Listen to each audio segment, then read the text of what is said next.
राम जी भला करें। साईं, आपसे एक सलाह लेनी थी।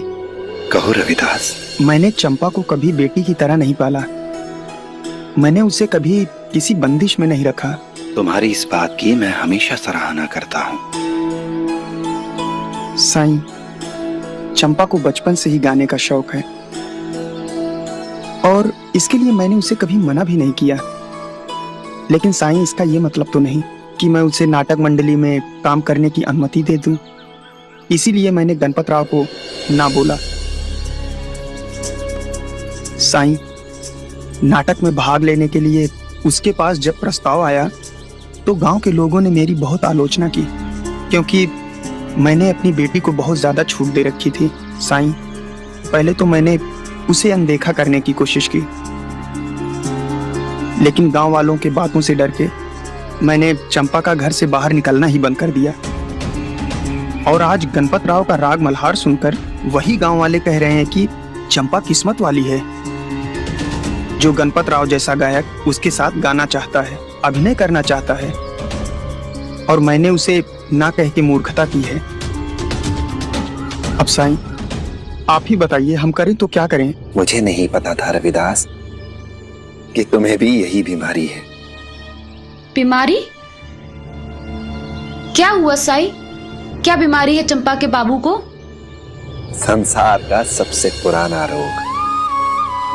क्या कहेंगे लोग?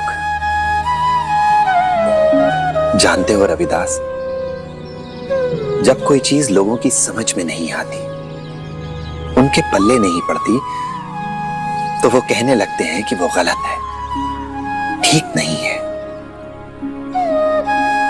मसलन शिरडी के लोगों ने कभी किसी स्त्री को पेशेवर रूप से अभिनय करते, गाते हुए नहीं देखा है, इसलिए ये चीज इनके लिए नई है। और संसार में बहुत से लोग ऐसे हैं जो कोई भी परिवर्तन होते हुए देखना ही नहीं चाहते, कुछ भी नया स्वीकार नहीं कर सकते वो। और जब संसार में कुछ नया होता है जिसे वो समझ नहीं पाते, तो पहला विचार जो उनके मन में आता है वो ये है कि ये गलत है, ठीक नहीं है।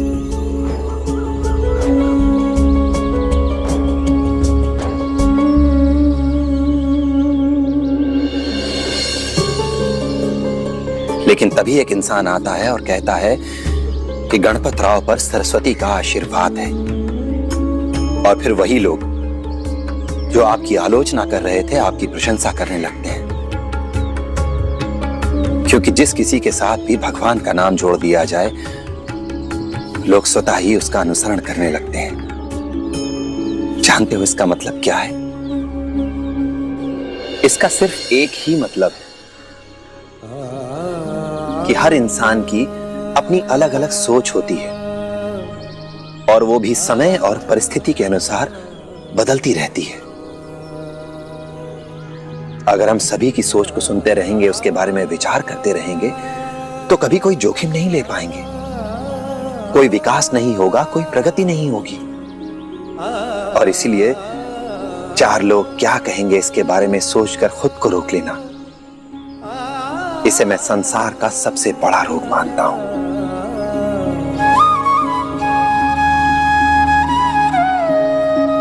संसार क्या कहेगा, समाज क्या कहेगा, इसके बारे में सोचने से पहले तुम्हें यह सोचना चाहिए कि तुम्हारे परिवार के हित में क्या है, तुम्हारे परिवार की भलाई किसमें है।